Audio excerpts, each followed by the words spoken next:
É possível prevenir o autismo? Existem medicamentos que podem aumentar o risco de uma criança nascer com autismo? Quais são esses medicamentos? E quais são aqueles seguros para se usar na gravidez? Esses são os assuntos do vídeo de hoje. Vamos lá!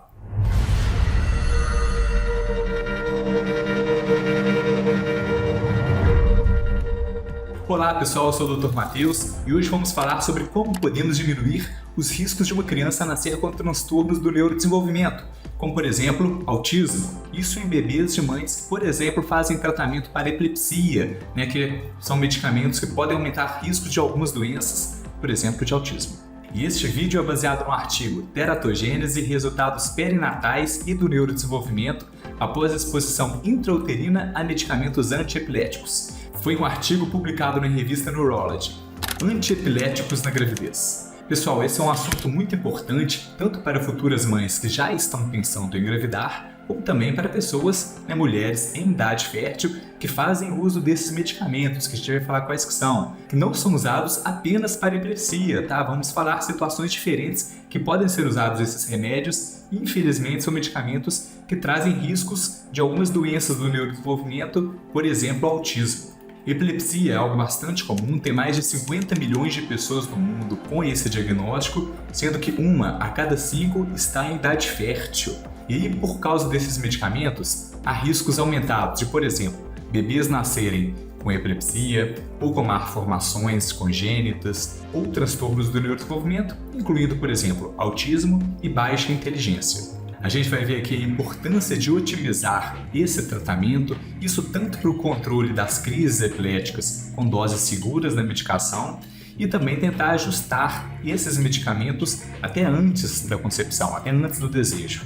Antiepiléticos e o risco de autismo. Pessoal, então eu trouxe uma tabela desse artigo para a gente ver o risco de autismo relacionado aos principais antiepiléticos. Então, por exemplo, aqui à esquerda a gente vê carbamazepina, clonazepam, o Rivotril, a lamotrigina, então os vários aqui antiepiléticos. E aí a gente vê o seguinte, antes da gente analisar, é importante a gente saber que na população geral a prevalência de autismo é 1 para cada 36 pessoas, isso segundo os dados dos Estados Unidos, possivelmente de onde foram feitos esses estudos aqui, ou a gente pode falar também em 28 casos para cada 1.000 pessoas, para cada 1.000 nascidos vivos. Então a gente vê, por exemplo, aqui no caso da carbamazepina, ele coloca que a prevalência em quem usa carbamazepina de autismo seria de 17 para cada 1.000 casos. Tá? Ou seja, um valor que está até abaixo da prevalência geral da população. Não vou falar que protege, mas aqui no caso é que não é aumentado, não tem um risco aumentado. O clonazepam também não é aumentado, o lamotrigina também não é aumentado. O levetiracetam, número baixo, 11,3, o mais baixo aqui entre todos esses que foram mostrados. A oxcarbazepina também relativamente baixo, aqui 23, e alto mesmo, acima desse número que eu falei, 28 para 1.000, é o ácido valproico, tá? Vou até marcar aqui de vermelho, então. Então, ácido valproico, 41,9 a cada 1.000. Então, é o medicamento que a gente mais fala mesmo, que tem uma relação maior para aumento de casos de autismo. Então, é um medicamento que deve ser evitado mesmo, viu, pessoal? O ácido valproico. Aqui não foi feito, mas existe um outro medicamento que é bem próximo do ácido valproico, que é o divalproato. A gente imagina que também vai ter um risco aumentado, tá? Apesar de não estar sendo mostrado aqui nessa tabela. Então, pessoal, a gente viu claramente que o uso do ácido valproico na gravidez ele está bastante associado com um risco aumentado de crianças nascerem com o espectro do transtorno autista. Mas, além disso, tem outros estudos que mostram também que esse medicamento aumenta também o risco, por exemplo, de crianças nascerem com QI mais baixo. Isso quando mães usam esse medicamento durante a gravidez. Mas tem boas notícias, pessoal, tá? Para quem precisaria usar esse medicamento, mulheres em idade fértil ou em gravidez, tem alternativas mais seguras, por exemplo, a lamotrigina, o levetiracetam, oxcarbazepina, são consideradas alternativas melhores, mais seguras durante a gestação, porque elas apresentam menor risco de malformações congênitas e também de autismo.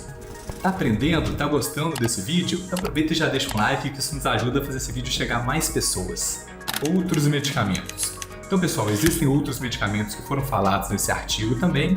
Um deles, acho importante a gente falar, é o topiramato, que embora tenha menos dados sobre ele em relação ao ácido valproico, tem vários estudos que mostram que talvez o topiramato ele pode estar associado a um risco ainda maior de autismo e de deficiência intelectual, isso comparando com o ácido valproico. Mas esses dados ainda precisam de mais estudos para confirmação, mas por enquanto já fica a nossa sugestão de tentar ter cuidado com esse medicamento em mulheres em idade fértil. E em diversos pontos desse artigo foi falado que lamotrigina, levetiracetam e oxcarbazepina são os anticonvulsivantes considerados as alternativas mais seguras durante a gravidez. Esses medicamentos eles apresentam menor risco de autismo e de outras complicações do neurodesenvolvimento, isso principalmente comparando com o ácido valproico.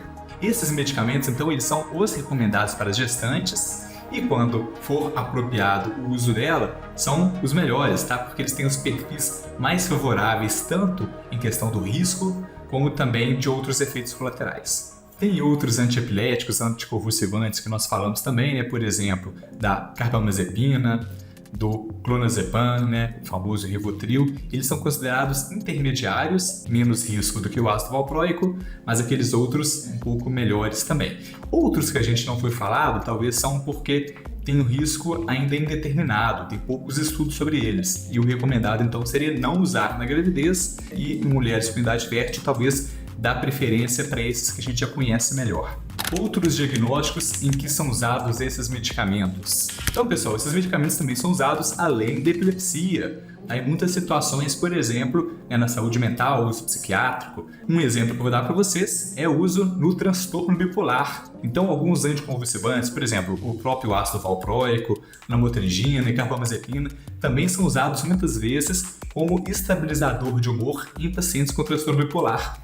Então, são medicamentos que ajudam a prevenir os episódios de mania, quando a pessoa fica exageradamente eufórica, trazendo problemas para ela, e até para também prevenir depressão no caso de transtorno bipolar. Um outro uso também, pessoal, em caso de pessoas com dores neuropáticas, significam dores envolvendo os nervos. E aí são usados alguns anticonvulsivantes, por exemplo, gabapentina, pregabalina, muito usados então para dor neuropática, dores crônicas muitas vezes.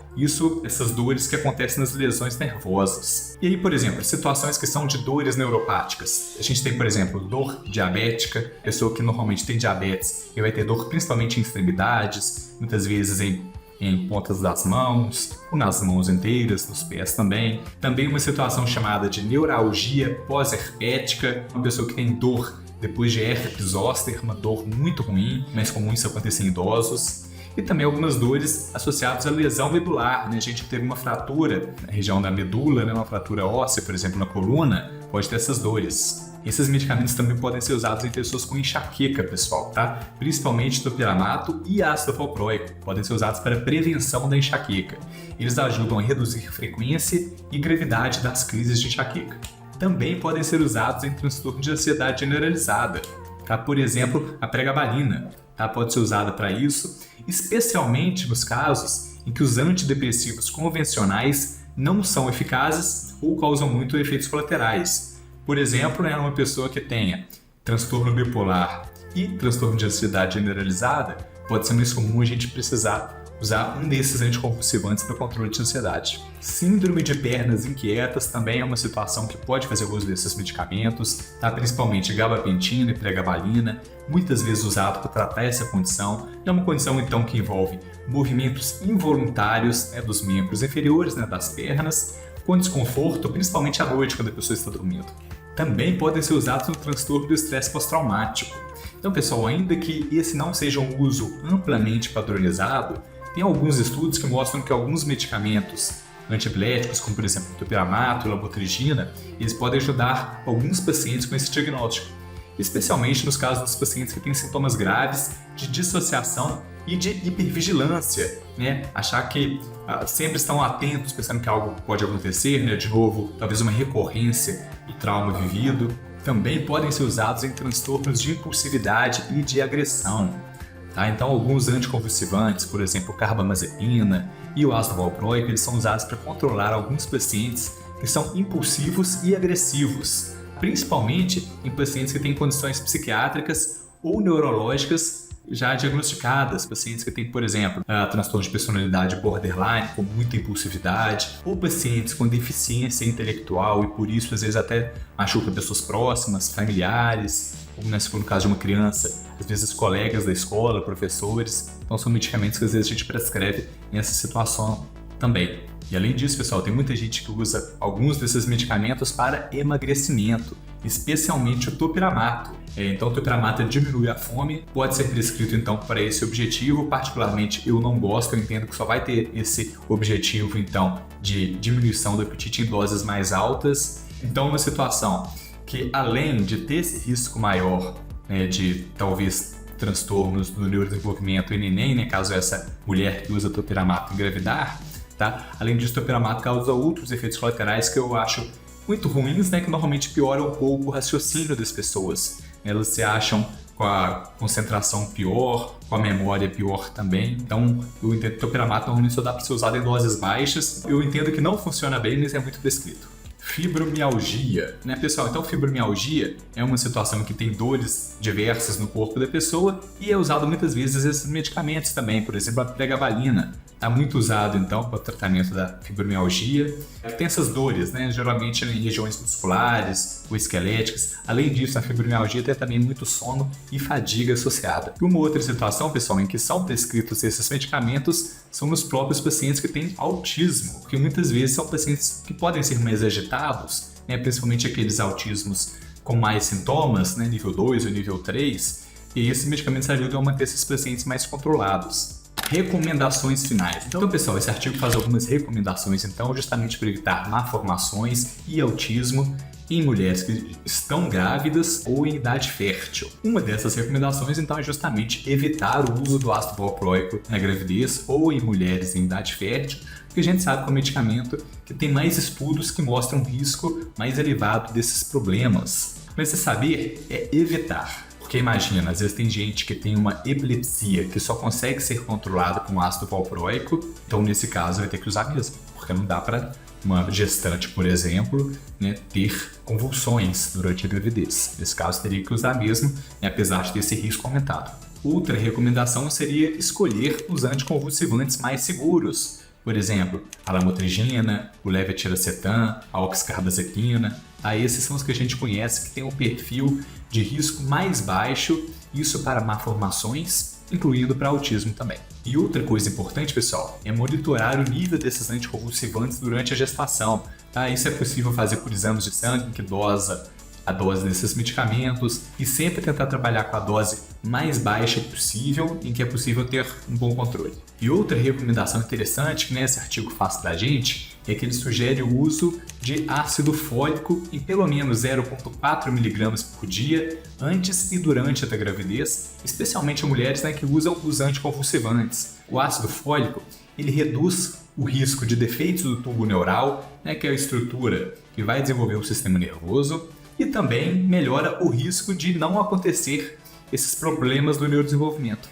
Ficou com alguma dúvida? Escreva aqui abaixo nos comentários. E se acha que esse vídeo pode ser interessante para alguém, compartilhe. E se gosta de mais vídeos como esse, se inscreva no nosso canal e ative o sininho para saber assim que tiver um vídeo novo. E também conheça a nossa plataforma, o MindMasters Club, que já era bom, mas ficou ainda melhor, pessoal, porque agora nós estamos disponibilizando novas opções ainda mais acessíveis para você que tem vontade de aprender mais com a gente. Veja lá as nossas condições. Está aqui no comentário fixado e na descrição o nosso link.